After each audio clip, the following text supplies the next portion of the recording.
ഭൂമിക്കും നമ്മളെപ്പോലെ physical ബോഡിയുണ്ട്, energetic ബോഡിയുണ്ട്, സോളുണ്ട്, over സോളുണ്ട്, monad ഉണ്ട്.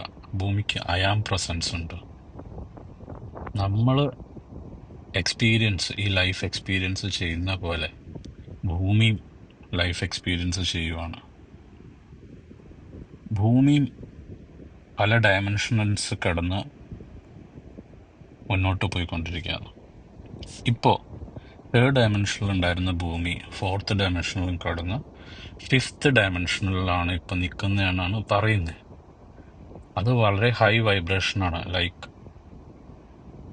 പണ്ടൊക്കെ ഒരു 10,000-2,000 വർഷങ്ങൾക്ക് മുമ്പേ ഭൂമിയുടെ വൈബ്രേഷൻ വളരെ താന്നിരിക്കുമായിരുന്നു.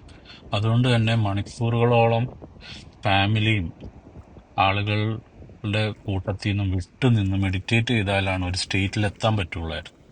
പക്ഷെ ഇപ്പൊ ഭൂമിയുടെ തന്നെ ഫ്രീക്വൻസി ഹൈ ആണ്. അപ്പോൾ ഇപ്പം എന്താ സംഭവിക്കുന്നത്?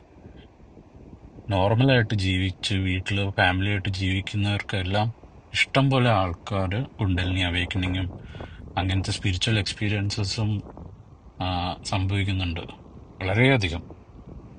അപ്പോൾ അത് ഭൂമിയുടെ ഫ്രീക്വൻസി ഹൈ ആയതുകൊണ്ടാണ്.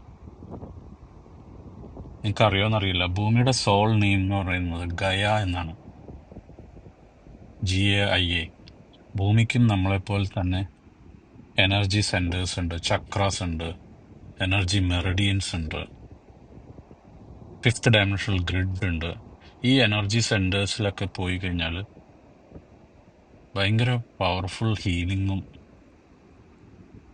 ഭയങ്കര ഹൈ വൈബ്രേഷനും ആണ് ആ എനർജി സെന്റേഴ്സുകളിൽ. Thank you.